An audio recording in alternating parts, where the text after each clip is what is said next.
Imana izirikana bayikoreye, Imana izirikana bahagaze ahirengeye, Imana izirikana abantu bayihamije, Imana irabazirikana. Nta muntu utashirirwa urwego rw'amavuta waba waragezeho, nta muntu utashirirwa, nta muntu udashobora gushirirwa. Igikomeye ntabwo ari ugushirirwa, igikomeye nuko Jean Paul mbimenye. Ariko ikosa rikomeye ribamo nuko abantu bashirirwa bagakomeza kwitwara nk'abagifite imbaraga, bituma abantu bakora amakosa menshi. Kandi Satani adutegeye mu bihe byo gushirirwa kugira ngo yangize umumaro wacu. Bari bamaze imyaka 20 baraguye, barahaguruka baravuga ngo Uwiteka niwe Mana, Uwiteka niwe Mana. Ahunze iki? Yezebeli ntiyakandagiye amagambo gusa. Abantu mwahunze amagambo muraho. Yari yararwanya n'ibintu biremereye birusha imbaraga amagambo, ariko ashiriwe yumva amagambo afite imbaraga. Ntabwo Imana izasubiza amasengesho yose musenga, izabaha ibibakwiriye bivuye mu yo mwasenze. Iyo Imana iza kuba yumva amasengesho yose basenze, uba warapfuye wowe. Ko hari abantu baguhanuye Kizabonwa, hari abaguhanuye Kanyarira. Nese umukozi wawe mu rugo wamusezereye neza, bibaza amasengesho agusengera ni ugupfa, ni ukurwara kanseri, ni ukugira gute. Ariko Imana yamuhaye ibimukwiriye, bimukiza amatiku. Imana yagambiriye guhembura umuntu, imuhembura kugeza ahembutse. Kuvuga indimi rero si ikimenyetso cyerekana ko umuntu yahembuwe. Kwirebesha nk'umusirikare uvuye ku ikosi ntuseke, nabyo ntibyerekana kuri mu mwuka. Tugira abarokore bakangana ugasanga yicaranye n'umuntu ntiyamusuhuje. Ndaje masobanura ibimenyetso badapirata, nimujya munabibona n'umuntu mubugirira icyizere, kuko ibyo ntago wabipirata. Uzi gukenera muri uyu mujyi ukazarinda upfira mu bukene, kuko abantu bose ntibazapfa barakize. Ntago mubizi mwebwe, ntago mubizi ukuntu amavuta y'ifaranga mu mujyi agira agaciro. Iyo ufite agafaranga no muri korari bakwakira batagutinjije, kuyo baje kugusura uburyo bagaburira bingana n'uburyo uzatanga. Ariko iyo ukennye, niyo utanze igitekerezo muri korari perezida gucamo, ntago byoroha, biranegekaza. Ariko hari ikintu ushaka kubizeza muri aya materaniro gasenga. Haleluya. Waba waraguye mu byaha byakunegekaje, waba warapfushije umuntu w'umumaro mu buzima bwawe, uriho muranyumva? Waba warimwe n'Imana icyo wari ukeneye mu gihe nyacyo, waba waranyuze mu bihe bikomeye ukanyura mu minsi yo kutumva Imana yawe, mu ijuru hari umugabo, umukuru w'abakuru, umunyembaraga kurenza abandi, uwo twizeye, nyiritorero, afite imbaraga zo kuguhembura kugeza uhembutse. Afite imbaraga zo kumpembura igihe cyose nabamagazemo. Ntagira imbaraga zirenze igihe ndi gucishwamo, ntagira imbaraga zirenze igihe ndi gucishwamo.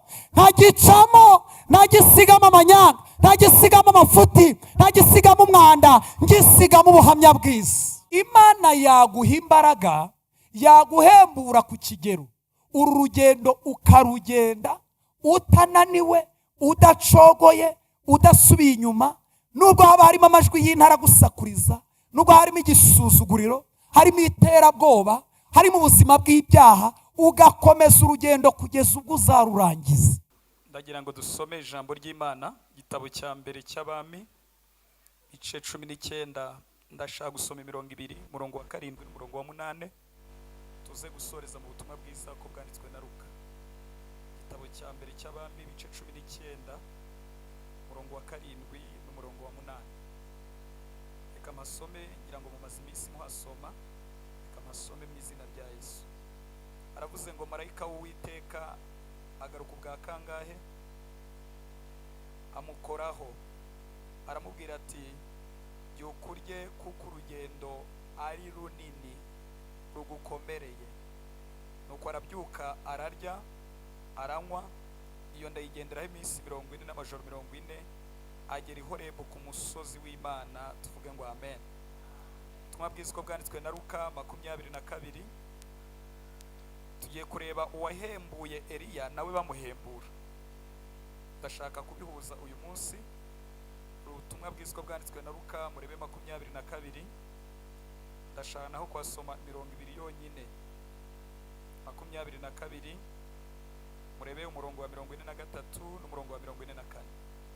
Ubutumwa bwiza ko bwanditswe na Luka 22. Ntabwo Yesu yakuriye muri kapitali, n'ingero atanga ni nyacyaro. Umubibye yasohoye imbuto. urumva ni ingero zo mu cyaro atandukanye na Pawulo yatanga ingero, avuga ingero z'inyamugi, aravuga ngo ndaterana ibipfunsi. Urumva ajya kureba ku ngufu, ndasiganwa, yajyaga muri siporo ya nimugoroba na mu gitondo, kandi ibyo bintu ntago biba mu cyaro. Haleluya. Icya kabiri, afite ibintu bibiri atandukaniyeho na Satani. Mundebe hano mbabwira icya mbere.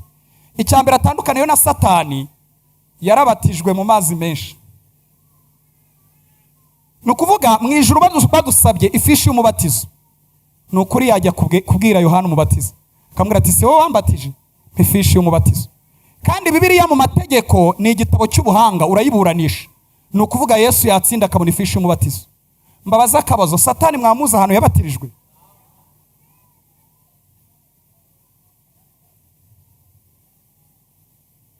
Muriho muranyumva? Haleluya. Uyu ni marayika w'Uwiteka ndimo navuga.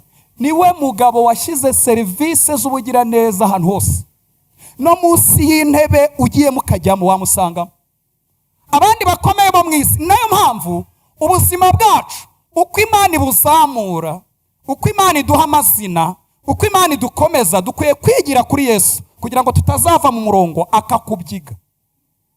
Kuko nta kundi umuntu ugira ubuzima bw'akajagari burimo kwirya ukigira ukuntu. Iyo bikoze icyo akora, akwambura icy'ingenzi akagusigira izina, akazakora ku maso y'abantu bakabona icy'ingenzi waragitakaje, ugasigara uri rojyorojyo. Baganirize, muranyemerera? Ndimo ndavuga marayika w'Uwiteka. Yesu ashimwe. Tumwigiyeho abantu babana neza, tumwigiyeho nta wakwiyemera, tumwigiyeho abantu baca bugufi, tumwigiyeho. Haleluya. Twakwemera ubushake bw'Imana uko bwaba bumeze kose, tumwigiyeho. Haleluya. Kumwigiyeho twakundana. Rimwe mundebe hano babwire, nakuriye mu kinyabupfura cyinshi cyane. Data yari umusirikare, nkurira mu kinyabupfura cyinshi. Ngewe yo najyanaga na mama, yarakurebaga ukamenya ko aho mugiye utari burye. Iyo wajyanaga na mama wagomba kumureba mu maso, kuko yatureze turi abana 9 wenyine, data ari mu gisirikare. Maze kugera mu ivugabutumwa nsanga harimo akajagari, abantu batagira ikinyabupfura.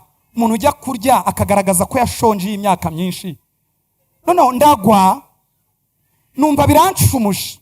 Umuntu uvuga batamuhaye ijambo, wiyuzuza umwuka batamubwiye, ataruko imbaraga zimumanukanye, ahubwo kabona arimo arabipapira, nsanga ikinyabupfura gike. Umuntu utazi kuvuga sorry, ugukandagira ntakubwiye ngo amusori. Umuntu ukuderanja, urumva bibereye muri mudu yo guceceka, umuntu arimo aragukoraho ntiwamuhaye uburenganzira. Nsanga ikinyabupfura gikeya ntigeze mbona iwacu, biranshumuza. Ariko umunsi umwe Yesu aranganiriza. Murebe mbabwira ukuntu Yesu ateye. Aranganiriza ibyo bintu byose abimvanamo. Reka mbabwira ukuntu yanganirije. Yarambwiye ngo, Jean Paul, wagize inzara ari uko nkunyujije mu mashuri kugira ngo uzankorere. Indi myaka yose wamaze ntiwigeze ugira inzara. Iwanyu mwakoraga umunsi mukuru ku wa gatandatu, bakabatekera amagi n'ibindi, kandi ibyo bintu byabaga iwacu. Washonje icyo gihe. None abangaba muri bamwe mpamagaye, harimo abantu bahuye n'ibiryo kubera umuhamagaro. Mfite icyumba mbarwarijemo, ntukwiye guca imanza. Nahise numva nkeye, nta rubanza nkigira.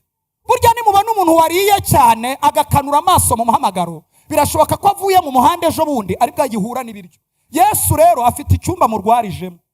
Bwira mwene so ngo nawe ufite icyumba bakurwarijemo. Uyu ni marayika w'Uwiteka rero. Haleluya, haleluya. Uyu murimo rero dusomye muri kino gitabo cy'Abami ni umurimo wakozwe na marayika w'Uwiteka ari we Yesu Kristo. Tuvuge twese ngo amen. Kandi mwibuke kuko yarareje, n'uyu munsi niko ari, kandi niko azahora iteka ryose. Tumuhereze icyubahiro. Icya kabiri nshaka kubemeza turi muri aya materaniro, serivisi ze ziraha. Ntutegereze ejo, ziraha. Ziraha kakanya, ziraha ngaha. Imana ihabwa icyubahiro. Uwo rero yakoreye iyi serivisi yo kumuhembura nindi? Ni umusitari mwese muzi witwa Eliya. Hari ibintu bibiri namenye, mundebe hano bibabwire. Nta muntu utashirirwa. Urwego rw'amavuta waba waragezeho, nta muntu utashirirwa. Nta muntu udashobora gushirirwa. Igikomeye ntabwo ari ugushirirwa, igikomeye nuko Jean Paul mbimenye. Ariko ikosa rikomeye ribamo nuko abantu bashirirwa bagakomeza kwitwara nk'abagifite imbaraga. Bituma abantu bakora amakosa menshi, kandi Satani adutegeye mu bihe byo gushirirwa kugira ngo yangize umumaro wacu. rero Bibiliya iravuga ngo nimusoma izi nkuru za Eliya, mwarazisomye cyane, barazibaganirije, muzasanga Eliya yatinya amagambo y'umugore, kandi yigeze guhamagara Isiraheli yose n'umwami wa Isiraheli, arababwira ngo ndashaka ko muva mu rungabangabo, tugiye guhamagara Imana. Mwumva uwo mugabo, reba na wowe ntiwahamagara n'umudugudu, we yahamagaye Isiraheli yose, aravuga ngo ndashaka ko tuva mu rungabangabo, tugiye guhamagara Imana. Imana iri busubirisha umuriro aba ariyo Mana. Asenga isengesho ry'amasegonda 53, ahamagaye Imana iramanuka, itwika igitambo, itwika igicaniro, itwika umukungugu, itwika umucanga. Bari bamaze imyaka 20 baraguye, barahaguruka baravuga ngo Uwiteka niwe Mana, Uwiteka niwe Mana. Arangije agira imbaraga, asimbukira abahanuzi ba Bayali na Shera, bari bamaze iyo myaka barya baguwe neza, baserebura kwa Yezebeli no ku mwami Ahabu, arabica abaroha mu kagezi. Arangije akora ikosa, niho nshaka kubigisha, mundebe hano. Ikosa ryo kutamenya ko yashiriwe, akajya kuryama nk'uko Ahabu agiye kuryama. Ubundi Eliya ntiyari kujya kuryama, yari gusigara ku musozi abwira Imana ngo zishizemo, nyongereramo zishizemo. Ngo yagiye kuryama Yezebeli, akiryama mwibuke ko Yezebeli ntiyaje mu iteraniro ryabereyemo ibitangaza, ariko azi gucungana naho intege nkeya za Eliya zaje. Yezebeli afite ikirere kimwumvisha, akamenya ko Eliya imbaraga zamushiranye. Arangije ngo amutumaho abantu bafite amagambo gusa, nta cyuma bari bafite, nta nkoni bari bafite, amagambo tu amagambo.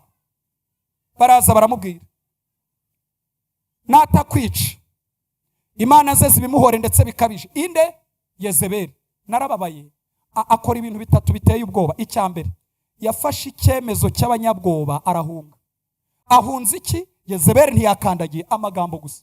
Abantu mwahunze amagambo muraho. Mu bintu byambabaje, yari yararwanya n'ibintu biremereye birusha imbaraga amagambo, ariko ashiriwe yumva amagambo afite imbaraga, yumva araza gupfa, yumva Yezebeli araza kumwica.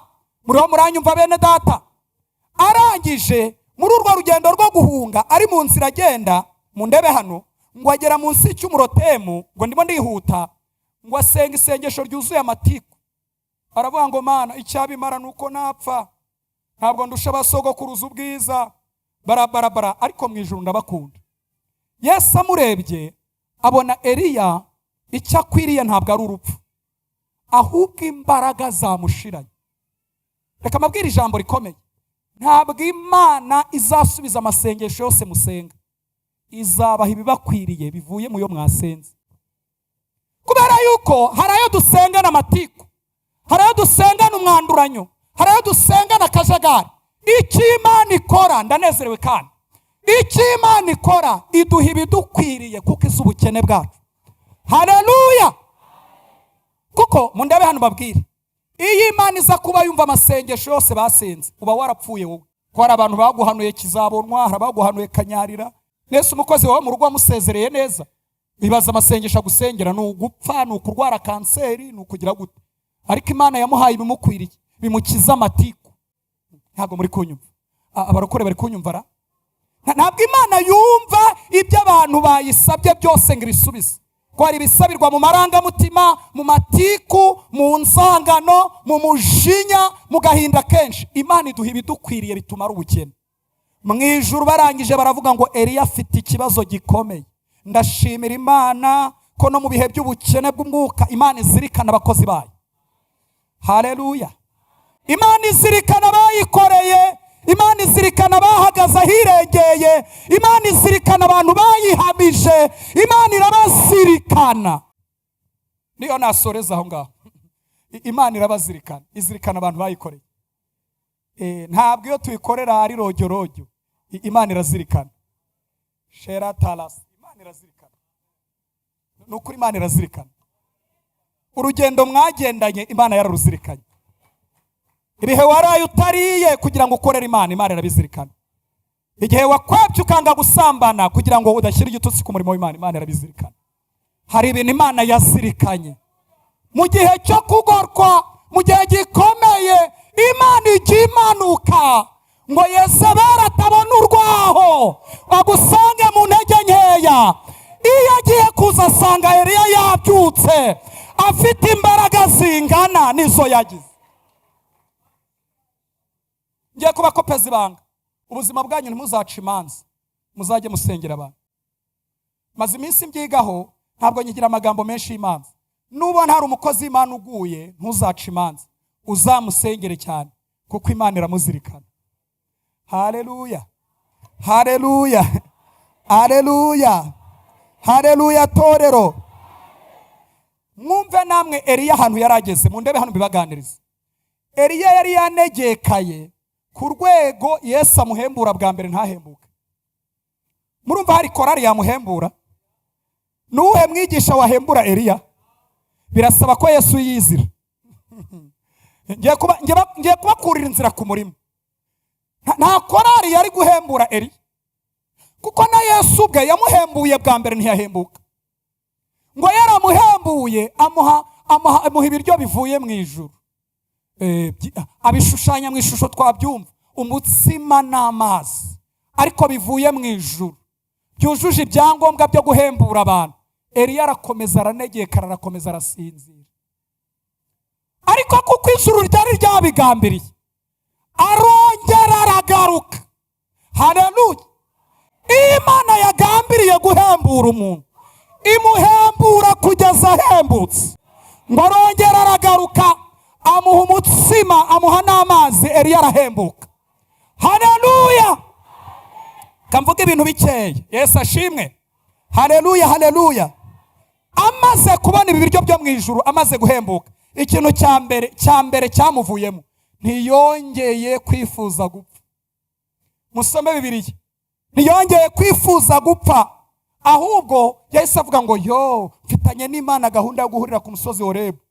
Urumva imyumvire, ibitekerezo byahise bihinduka, ahita ava aho ngaho yarari munsi y'umurotemu. Ntiyongeye gusaba urupfu, yerekeza kuri Horebu. Haleluya, haleluya. Mwari muzi ko mu ijuru bafite ibintu baduha, ibyiringiro bigakomera.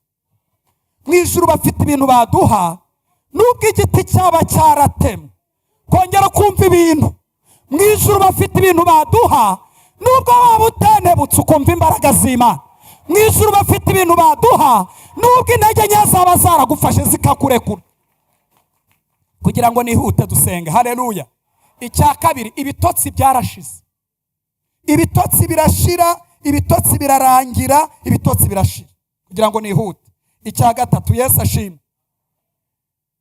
yagize imbaraga zo gukomeza urugendo uko rwari rumeze uko ariko kose. Mu ndebe hano mvuge noneho utuntu nitonze. Vuga ibintu nitonze. Yesu ashimwe. Haleluya, haleluya. Muri Bibiliya isomye neza, navanyemo bikeya, harimo impamvu nyinshi zituma umuntu w'Imana anegekara. Umuntu akarwara indwara yitwa kunegekara disease. Kandi kunegekara ntibibuza kubwiriza, tubitandukanye. Ntibibuza kuririmba, ntibibuza gusenga, amasengesho twarayafashe mu mutwe. Ntibibuza no kuvuga indimi zo gushushanya kugira ngo sosiyete ikwakire. Nk'umwana wakuriye muri ADPR, mu ndebe hano kuva mu myaka 6 muri ADPR, navuga indimi ntawazimbwiye, kandi nanahitamo inziza. Shalatis andalak, ho labiwe, shendati kala, palasina na ngote. Mbibutse ko ibyo bintu byose mvuze nibyo nigira.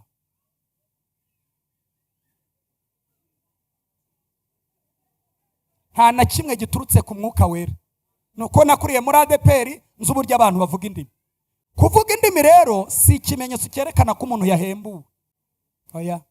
Kuko kuvuga indimi barabipirata. Ndaje mbabwira ibimenyetso byerekana ko umuntu yahembuwe badapirata, bigaragaza umuntu w'Imana wahembutse. Ni mu byumva uvuga ngo kabisa ndumva nahembuwe. Ntago muri kunyuma. Kuvuga ngo he amen, glory to God, does not mean guhembura. Kwibyo ni ibintu umuntu wese uzi kuvuga neza uri eroka ashobora gusobanura. Glory to God, amen. Murabona ukuntu nigira? Nukubera ko nimugoroba ndarya nta kibazo mfite kibiryo. Umuntu wese wahaze uri burya nimugoroba udahangayitse no kurira birizana. Adonai murabona ukuntu nigira shama nuko nimugoroba ndi burya nta kinjyana kanyarira nta kinjyana kizabonwa urabona ni ibintu ndimo nigira ntabwo ibi byose rero batazababeshya bigaragaza ko umuntu w'Imana yahembutse. Ikindi kwirebesha nk'umusirikare uvuye ku ikosi ntuseke nabyo ntibyerekana kuri mu mwuka. Tugira abarokore bakangana ugasanga yicaranye n'umuntu ntiyamusuhuje arareba nk'umusirikare uvuye ku ikosi akajya namukangiramo palas henda ntabwo ari ikimenyetso cyerekana ko wahembutse. Aya mutazabyibeshyaho aho gushobora kuba waranegekaye. Imana ifashe muze kunyumva neza. Gahogo muraho neza, murahari ngo tuganire ijambo ry'Imana. Ndashaka gukoresha umwanya muto mukongera mukaririmba. Yesu ashimwe, haleluya. Ibyo bimenyetso byose barabipirata. Ese mwari mubizi ko babipirata? Mwari mubizi ko babipirata?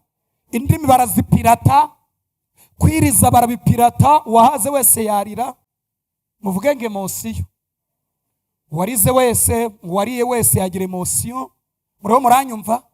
Kwirimbisha ukuntu uhagaze nk'umunyamerika barabipirata. Si ukugira gutya amaguru se. Mumera Imana icubahiro irahambaye. Amen. Ariko ubusambanyi bumumereye nabi. Ndaje mbasobanurira ibimenyetso badapirata. Nimujya munabibona n'umuntu mumugirira icyizere kuko ibyo ntago wabipirata. Kandi iyo umuntu afite ibihe byiza byo guhemburwa bitari pirata, Imana ibiheraho ikabikoresha mu mishinga yayo ibyara inyungu. Haleluya, haleluya bene data. Kera njye natangiye kubwiriza kera twagiraga abantu bazi gukaraga amajwi, wenda bigenda bicika kubera ko ibintu byose biri substandard mu mwuka, ibintu byose bidafite agaciro mu mwuka biraza bigacika. Nibi ngibi muri kubana turi kwigira nk'abanyamerika nabyo bizarangira. Ese abarokore bari kunyumvara? Ntago muri kunyumva. Ibi ngibi turi kwigira byose bizagenda birangira. Muriho murabyumva? Kera nyine habagaho ibintu byo gukaraga ijwi, ntago mubizi. Namantangara. Njye urumva nyine ijwi ryanjye mara iminsi rivuga sinabishobora. Ariko umuntu wabizanye ni wa mbere watwaye inda ngenda muzi. Ntabwo ari ikimenyetso cyerekana guhemburwa. Imana imfashe mu nyumva. Hari ibintu rero bitatu bishobora gutuma umuntu w'Imana anegekara. Mu ndebe hano nongeze ku nyigisho yanjye. Nakimana yambwiye kubabwira cyane. Icyambere nukugwa mu byaha bishishana bikananira umuntu kubyihana. Kimwe mu kintu gishobora gutuma ubuzima bw'umwuka bunegekara, umuntu akagenda ataryohewe atishimye, nuko umuntu yaraguye mu byaha bishishana bigoye kubyihana no kubohoka. Reka ntange ingero vuba vuba mwakumva. Mu ndebe hano abantu muri hano mufite ingo, iyo wasezeranye n'umugore cyangwa umugabo, iyo ukoze icyaha cy'ubusambanyi kugira ngo wezwe neza bisaba ko aza muri dosiye. Ni naho bikomerera. Ariko iyo uje kureba abakozi b'Imana icyo tugukorera kugira ngo rudasenyuka, tuguha imbabazi zituzuye. Genda Imana ikuru. Tamari ni umwana uri pire utanduye uba mu muryango muzima. Tamari nyine ni nkuko wabona umukobwa w'umupeni uyambariye ku biti huku, uririmba karira, utazi ubuzima bwa hano hanze, utazi amanyanga yo muri geto. Arangije umugabo w'ingurumbanya ugereranywa na Satani aramubwira ngo kugira ngo uzashobore Tamari irwaze urembe. Mundebe hano mu bibazo nagize kuri Amunoni, nubwo arwaye arembye ariko afite umunwa wo kuvuga. Ndashaka kuganiriza abakobwa b'abarokore muri hano. Mundebe hano kimwe mu kintu navumbuye muri uyu mwaka 2024, wa muhungu kwivuga ngwino ndebe muri geto ndarembye, uzamoza izo mbaraga zituma ugira umunwa ukavuga ukansaba kuza muri geto. N'imbaraga ki? Kubera yuko ku bakobwa aho bikomereye b'Abanyarwandakazi iyo agiye gushaka arisobanura. Bwira umukobwa mwegeranye ngo arabwenge.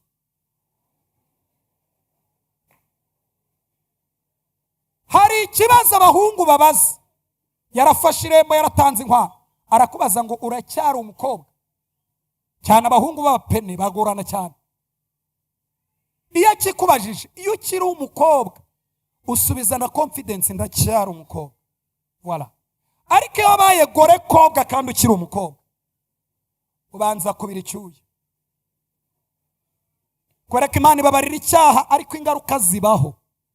Nzi n'abadamu muri iyi minsi ngo ziri gusenyuka cyane muri Kigali, nayo Muhanga simperutse amakuru yaho, ziri gusenyuka kubera ko kantu konyine umugabo akinjira mu cyurira akavuga ati no gushaka gusa, ukabura ijambo, ukazanira upfa nta jambo. None murimo murakinisha geto. Muri geto basoma muri Matayo na Luka na Yohana. Muri geto basoma mu byanditswe, bavuga Charlotte Aloke.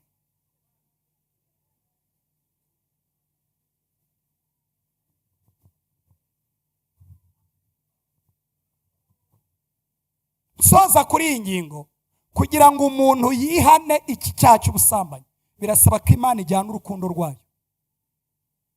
Byagora Dawidi guhagarara imbere y'iteraniro ry'Abisirayeli, bamuza ari mu mavuta, bamuza acuranga, abadayimoni bagahunga. Byagora Dawidi guhagarara imbere y'iteraniro ry'Abisirayeli akavanga, Imana imbabarire nasambanyije Betisheba nica umugabo. Birasaba ko Imana ituma urukundo rwayo rukanyura muri Natanaeli rukajya kumushaka. Nutajya kumushaka ntazavayo. Kandi iyo ugezeyo, abanyamwuka muri hano, ntimugire ngo Dawidi yapfa guhita yemera, nawe ajya mu mwuka. Ntabwo mwibuka Bibiri ukuntu uvuga, yageze yamucira umugani.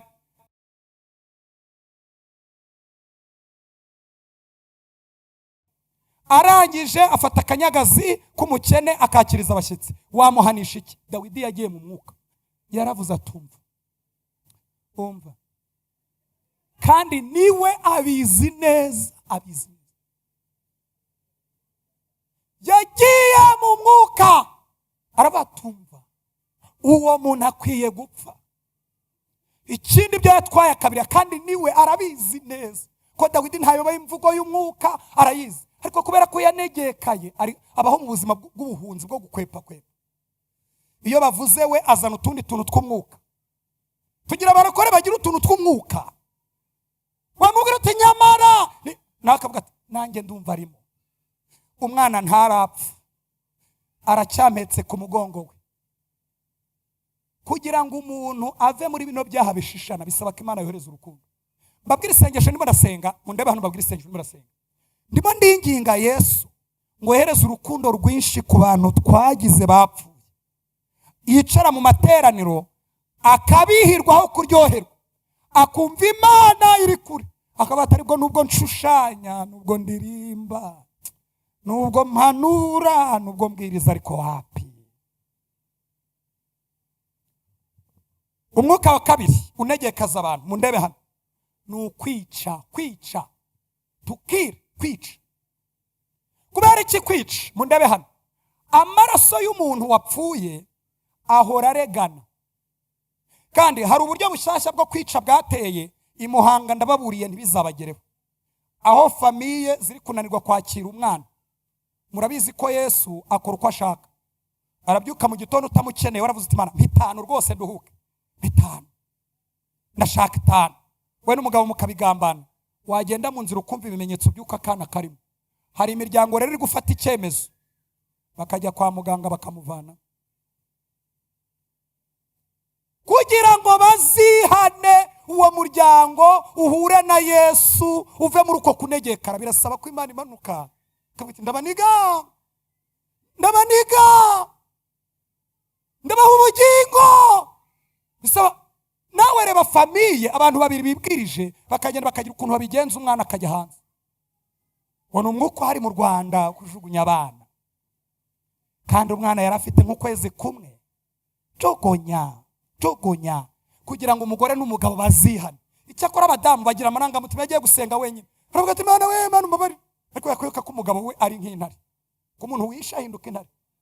Akaba ati nukuri Mana imbabariye kugubwa nabi.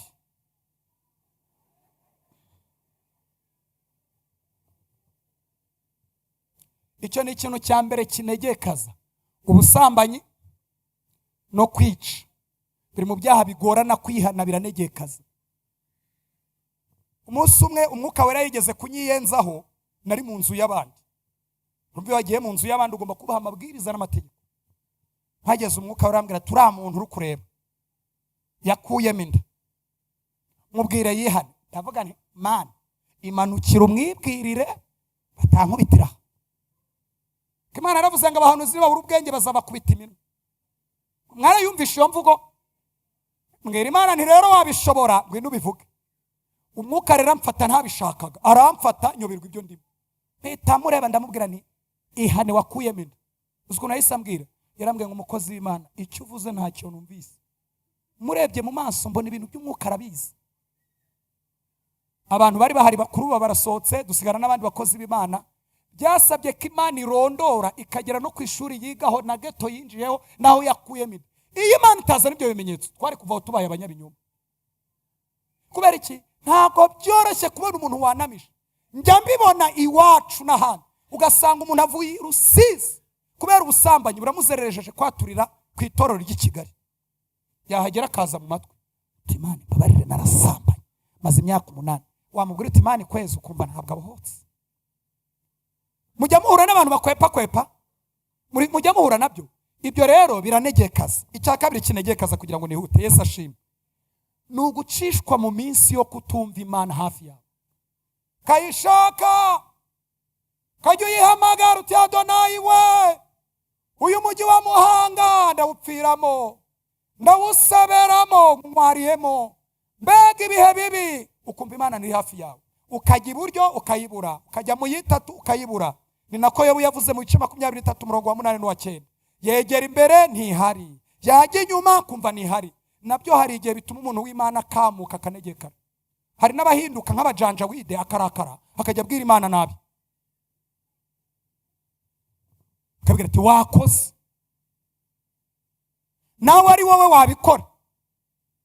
Noneho akibwira ko Imana igira amarangamutima ashyushye nka yacu dufite. Imana ijya ibyemera ko umuntu acishwa mu bihe ikamwihisha gato. Bibiliya iravuga ngo mbaye nkuretse akanya gato, kandi n'akanya gato k'Imana nzakugarukaho mfite imbabazi. Muriho muranyumva? Hari igihe bituma umuntu w'Imana anegekara akanegekara. Hari umugabo umwe bambwiye mu minsi yashize bagiye gusengana n'abandi bafite ibibazo byinshi. Bicara ahantu ku mabuye, umuhanuzi ahera ku wa mbere arahanura, amugezeho aramutaruka. Tuvuga amugezeho, ntabwo ari wowe, amugezeho aramutarutse. None aravuga ati umuhanuzi arasoreza ku ruhande, reka njye kwicara ku ruhande arangiraho. Arahanura we, ageze kuri uyu aravuga ati nduwiteka Imana wavuganaga nawe, mutahe vuba vuba hano muri gusengera ntago hemewe, mugende. Yawe bwira mwene so ngo bitera kunegekara.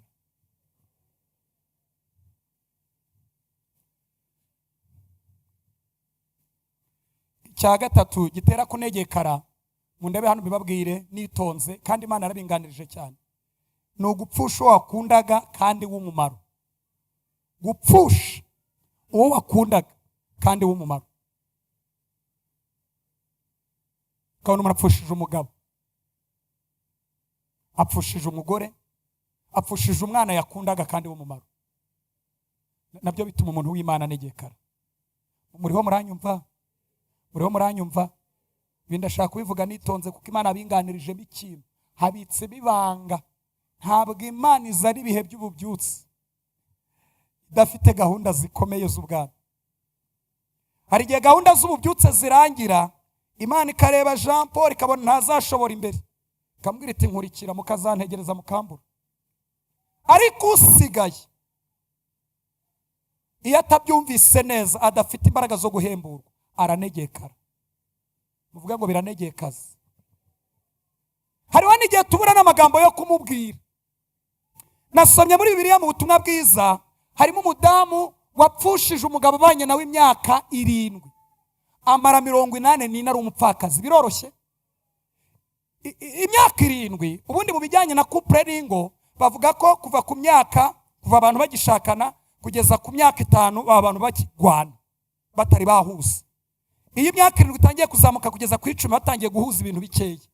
Urumva rero nibwo bakimenyana, nibwo bakiryoha. None ko amasezerano yatinze nibwo bagiye gusohora, agiye kubona bararapfuye. Nuko Imana iramujyana. Amara 84 ari umupfakazi. Bibiliya iravuga ngo yahoraga mu rusengero aramya Imana, ariko mu ijoro bafite ibintu. Siko mu ijoro bafite ibintu baha umuntu wapfushije umuntu yakundaga, ku buryo no mu bihe by'iyo miraba ahagarara akaririmba, kandi atari ugushushanya, atari ukwiyerekana by'abarokore, afite imbaraga zabyo. Mu ijoro bafite izo mbaraga, mu ijoro bafite izo mbaraga. Ni igitangaza bene data. Haleluya. Ni igitangaza bene data. Mu ijoro bafite izo mbaraga. Haleluya. Usiko mu ijoro bafite imbaraga baho umuntu wapfushije umwana yakundaga. Akabaho muri icyo gihe. Bitumye nibuka kera abantu bigeze kunganiza ukuntu bigeze gusengera umuntu w'Imana. Yari afite abana 7. Baramusengera bavuga ngo Mana wimutwara. Imana yari imaze iminsi ivuga ngo hari umugeni ugiye gutaha. Uko bamusengera, muranyumva? Imana irababwira ngo ndamujyanye, abana nzabarera. Kandi byaje kurangira Imana imujyanye. Kandi abana bari barapfushe papa wabo, urumva bari basigaranye mama wabo. Mama wabo Imana iramujyanye. Bitera kunegekara iyo umuntu abuze umuntu yakundaga kandi w'umumaro mu buzima bwe. Kuko hari umuntu udasimburwa, hari umuntu utagira indi fotokopi basa, hari umuntu utagira indi original, hari umuntu utajya usimburwa mu buzima bwe. Bituma umutima w'umuntu unegekara. Imana idufashe mu izina rya Yesu. Icyanyuma kugira ngo tuze kubona umwanya wo gusenga. Yesu ashimwe. Haleluya. Mundebe hano nyivuge nitonze. Mu bintu bishobora gutuma umuntu w'Imana anegekara, nukwimwa n'Imana icyo wari ukeneye n'abandi bagusabira burundu. Bwira mwene so ngo burundu. Ndabona mundebye nabi. Ubanza mutariza ibintu bimeze gutya. Kwimwa n'Imana icyo washakaga n'abantu bashobora gupfukama bakagusabira mu buryo bwa burundu. Kamvugira hangane kureba gahogo kubera ko tuziranye. Hari igihe Imana ifata icyemezo cyo kwima famiye y'umwana burundu. Atari bya bindi bivuga ngo nzabikora nzabirema burundu. Kandi ikabasaba ko muririmba, ikagusaba kuhanura, ikagusaba kubwiriza, yaramukwimye burundu. Muragira ngo biroroha? Kubera ko isi igizwe n'ikintu cyitwa ubwibone n'ubwiyemezi. Hari n'igihe ukora ku mwana w'abandi bakabwira ati winkorera ku mwana. Muragira ngo abyumvira he? Biva mu mano bikazamuka bikagera mu matwi. Nerutse kuganiriza imiryango 400 y'abantu batabyara bari bavuye mu Rwanda ahantu hose. Ndebye ukuntu barira, nanjye ndarira. Sinjya mpfa kurira, ariko munsi nararize. Mvuze induru, ngiye kubwiriza, yasanganiriza ijambo rimwe, arambwira ngo mu byo ubabwire ngo bamwe muri bo ndabaha abana, nzabaha abana, ngo ariko abandi nabonye atari abakandida beza bo kunderera. Wabivuga? Umva ko mukorera Imana, wahagarara imbere y'abantu barize ukabivuga. Nagize ntya ndireka. Urabati Jean Paul afashwe n'iki? Batekereza ko ngiye guhanura. Ndababwira nti mwumva uko Iteka yambwiye. Ntababeshye. Ntabaryarya. Imana yambwiye ngo bamwe muri mwebwe yabonye mutarabakandida beza bo kwirerera. Nta bana izaba. N'uwari usinzire yarakangutse, n'uwariraga yarahoze, bose barandeba, bareba amaso yose akureba rero. Ayatukuye, arimo amarira, bose bakureba. Nahise mbona ko ntabwo byoroshye. Kavuga ibintu 3 bikomeye. Uzi kwiga ukarangiza universite, ujya kuri universite utwaye udukapu n'agakweto karekare, warangiza ukabura akazi. Mu ijoro bakakubwira ngo tuzagukoresha ibindi, ariko iby'akazi ntibirimo. Uzi kuba umukobwa, mundebe hano Mana we mvugane na. Uzi kuba umukobwa ukagira imyaka 30, 35, 40, nje nzi umuntu agiye gusaza adashatse, kandi yaragerageje mu bukumi bwe ngabona umugabo. Jewe ndi ku cyumweru ni Matimba, ni mwiza pe, ni mwiza pe, nubwo ashaje ni mwiza pe, ariko ngo yashatse umugabo aramutegereza. Imana yamubwira ngo uzankorera iby'abagabo bihagarike. Uzi kujya kubona umwe aje gushima, murabizi couple nshyashya ukuntu bashima. Mwarashimye? Ngiye nagiye gushima mfite n'amadolari, urumva nawe urabyumva. Ariyo ndi buturi, uraza uti haleluya. Niba nta shyari mufite mu Imana icyubahiro, Imana irahambaye. Oh, ndashimira Yesu ko yadukoreye ubukwe bw'igitangaza. Imana yarakoze cyangwa ntiyakoze? Niba nta shyari mufite muvuge ngo amen. Kubwira uwo muntu urimo agejeje imyaka 60 atarashaka, yarayihamagaye ku manywa, yaramaze iminsi 3 atarya, ayihamagara yinginga, hari igihe Imana ifata icyemezo. Uzi gukenera muri uyu mujyi ukazarinda upfira mu bukene, kuko abantu bose ntibazapfa barakize. Ntabwo mubizi mwebwe, ntabwo mubizi ukuntu amavuta y'ifaranga mu mujyi agira agaciro. Iyo ufite agafaranga no muri korari bakwakira batagutinjije, kuyo baje kugusura uburyo bagaburira bingana n'uburyo uzatanga. Ariko iyo ukennye, niyo utanze igitekerezo muri korari perezida gucamo, kuravuga uti amafaranga tuzatanga mureke dukusanye 5, ariko ufite ifaranga ryagira rya gusa, baravuga ati byuma nzabitwara, inama ikabira shoje.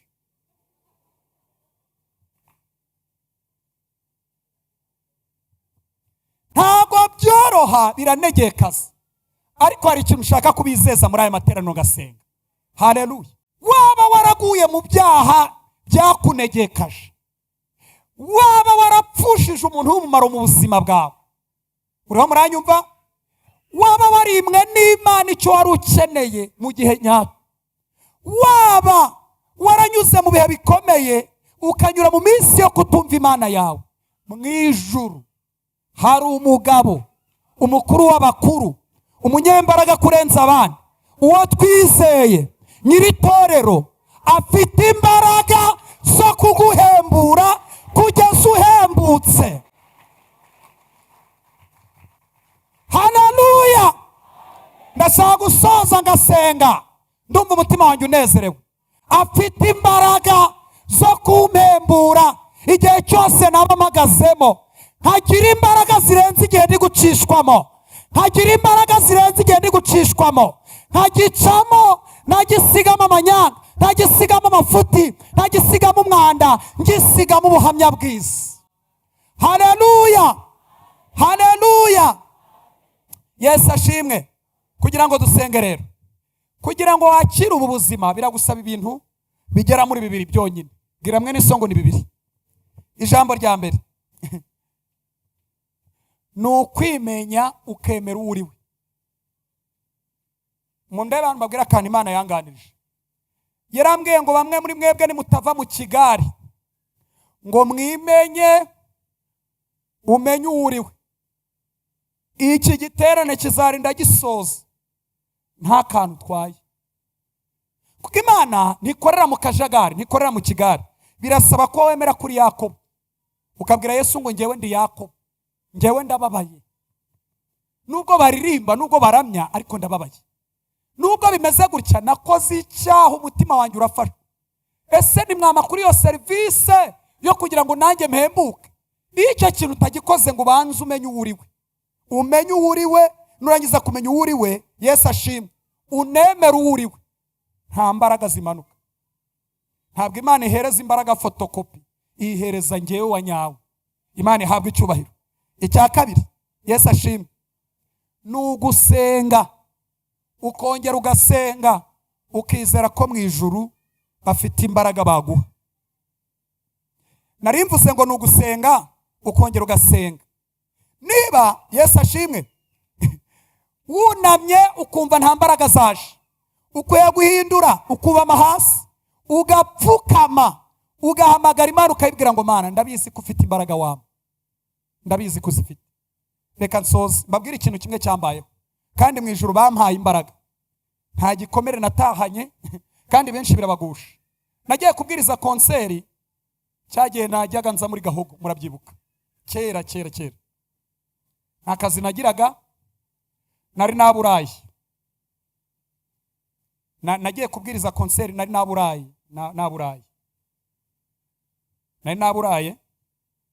Nzinduka kare saa 10 kuko ntashaka gukererwa. Ndagenda ngeze ku rusengero. Ngezeyo masanga umuntu wanyakiriye, arandeba gutya n'agasuzuru kenshi. Arambwira ni we Jean Paul? Ndamubwira ni ngewe. Arambwira ntago uri bubwirize. Ariko nari mfite imbaraga zidashobora kwakira ijambo nk'iri, ahubwo zikomeza kuguma ku muyoboro w'Imana, nkumva icyo Imana ivuga kigakomeza ikangira umumaro. Arangije ndebye uburakara bivuganye, ndavuga nti wanyemerera ngaterana nkajya mu iteraniro. Arambwira ati terana, ati cara hari. Ndahicara. Nibuka ko mu materaniro nta nubwo bigeze banyakira, kandi ninjye wari uri kuri affiche. Ndibona babwira ikiremere cyambayeho, ariko mu ijuru bafite service z'imbaraga baguha. Yesu ashimwe, haleluya. Birangiye kugira ngo nsoze nihute, arambwira ati saa 8 ubwo niwe uri bubwirize kubera ko tutagukura kuri affiche. Niwe yakambwira ati twari kukuvana kuri affiche wowe. Mwibuka ko naburaye, nazindutse saa 10 nirirwa mu materaniro. Iteraniro rya mbere rirangiye aranjyana, ngira umugisha umwuka wera aramukoresha, amaji y'inyange sinzayibagirwa. Ndayinywa, ndangije kuyinywa musaba uruhushya, twari dufite inama icyo gihe nabaga muri komite y'iterambere muri vice spirituel wacu. Njyayo ndibagirwa ko ntariye, uretse ko nari mfite n'amafaranga ansubizayo nteze moto. Ubwo iyo nyakoraho no kujya kubwiriza sinari kugerayo. Ndangije ndatega nsubira mu iteraniro ntariye. Narabwirije, imbaraga ziramanuka, umugabo wari uhari sinzamwibagirwa, aravuga ngo kiba nguhaye uko inka zanjye zashize. Wa muntu wanyakiriye nabi araza afata mikrofone, bitera akajagari mu rusengero, aravuga ngo sinjya nemera ariko uyu munsi ndemeye. Numvisha bitangiye kuzanamo amatiku, bamwe bavuga ati twari twatumiye Jean Paul none wakoresheje umusaza yadusinzirije. Ndabacika uko nyiri hame rikomeye, iyo numvisha ahantu hari ibyondo byinshi nifatira akazahabu gakeya gahari nkigendera, mpita mbacika ndigendera. Ariko sinigeze ngira urubanza, do Imana irarora. Imana yari yampaye imbaraga. Mwari muzi ko, mundebe hano babwire, Yesu ashimwe, Imana yaguha imbaraga, yaguhembura ku kigero, uru rugendo ukarugenda utananiwe, udacogoye, udasubiye inyuma, nubwo haba harimo amajwi y'intara gusakuriza, nubwo harimo igisuzuguriro, harimo iterabwoba, harimo ubuzima bw'ibyaha, ugakomeza urugendo kugeza ubwo uzarurangiza. Reka nsoze, Yesu ashimwe, mundebe hano nsoze. Mu rugendo rujya mu ijuru, impamvu mukeneye imbaraga, harimo ibintu bibiri bikomeye. Bwira mwene so ngo byumve neza, byumve neza. Ijambo rya mbere, mu rugendo rujya mu ijuru nta kiruhuko kizabukuru kibamo. Nkurikije ibintu watubwiye n'ubuhamya waduhaye, uyu Mana yagakwiye kubara kudodesherera icyicundu. Aba baje vuba akaba aribo baririmba, none utegetswe guhagarara mu mwanya wawe kuko nta wagusimbura. Mu rugendo rujya mu ijuru nta kiruhuko kizabukuru kibamo. Niyo ufite imyaka 80 utegetswe kugenda uko imbaraga zawe zigize gute. Bwira mwene so ngo ntago byoroshye. Icya kabiri kiba mu rugendo rujya mu ijuru, mundebe hano nkibereke, ndakibereka mpagaze hano. Iyo umuntu akomerekeye mu murimo cyangwa agakomerekera mu rugendo, ategetswe kwibyutsa. Bwira mwene so ngo nukwibyutsa. Nta ambiransi ibamo. Ntago wahamagara kuri 900 na kangahe ngo ambiranse nizi ntwara. Utegetswe kwibyutsa ukivirirana, kandi ntabwo wemerewe gusubira inyuma iyo wavuye. Utegetswe kwibyutsa ugikomeretse, ukagenda werekeza imbere. Ni wowe ugira gute, bakuvuzana, habaye ibintu bigukomeretse, mutegetswe kwibyutsa. Ukibyutsa udasubira inyuma iyo uvuye, utaryama huri, ujya imbere, kuko imiti tuvura ntiri inyuma aho tuvuye, nta nubwira aho twakomerekeye, iri imbere aho tujya, ni imiti tuvura iri. Niyo mpamvu utegetswe kugira gute. Ariko nutugira abakristo b'abana ngo bamvuze nabi, ngo ngiye ngo mbivuyemo, ngo ndagiye. Uragenda hagati haza undi gusimbura ukomeye, kandi iyo ugarutse uhinduka umufana we.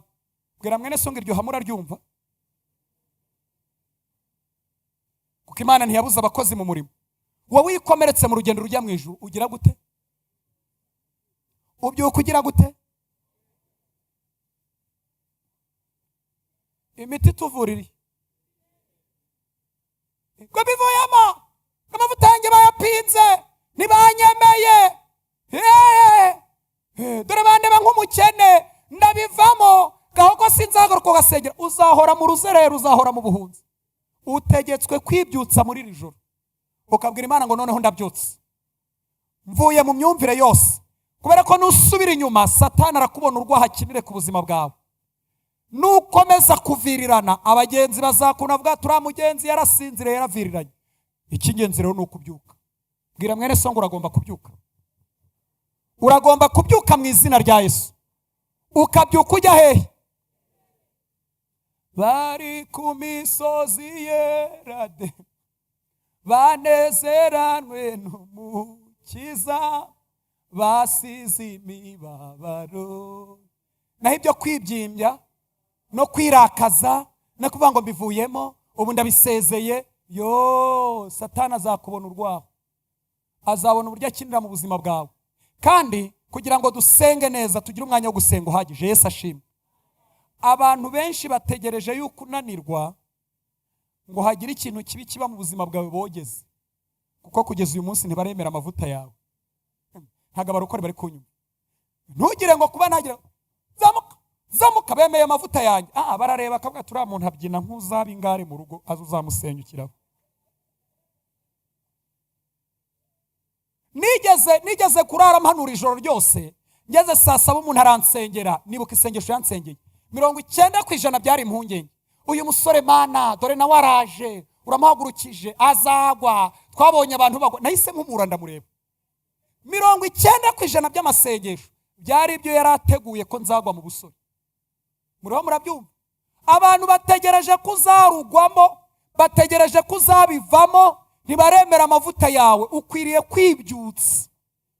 Kandi warangiza kwibyutsa ukibyutsa ujya hehe? Ujya imbere, kuko ni imiti tuvurira. Imana ibaha umugisha mu izina rya Yesu. Ndagira ngo dusenge. Imana ibaha umugisha. Imana ibaha umugisha. Hari umuntu wumvishe iri jwi ry'Imana rivugana n'ubuzima bwe. Aho uryamye n'ubuzima urimo ukeneye serivisi zivuye mu ijuru zikorwa na Mariko w'Iteka umwami wacu, kugira ngo yongera guhembura. Nukuri nubwo waraguye mu byaha bishishana, afite imbaraga zo kuguhembura ukaba muzima. Nubwo wabaranegekajwe n'ibihe, afite imbaraga zo kuguhembura. Ninde muntu ugize icyifuzo ngo tumusengere? Urambura ikiganza cyawe cyane nk'umuntu utsinzwe ku manywa ukavuga ngo Mana naranegekaye pe, ndagerageza ndashushanya mbaye ubuzima bumeze gutya, ariko ndumva imibereho yanjye yaranegekaye, ndashaka uyu munsi umpembura. Mwibuke ko Imana iri gutegura itorero, mwibuke ko Imana iri gutegura umugeni, ibihe Imana iri kubyeresha umugeni. Imana ifite gahunda zikomeye zirenze izo gahunda yateguye.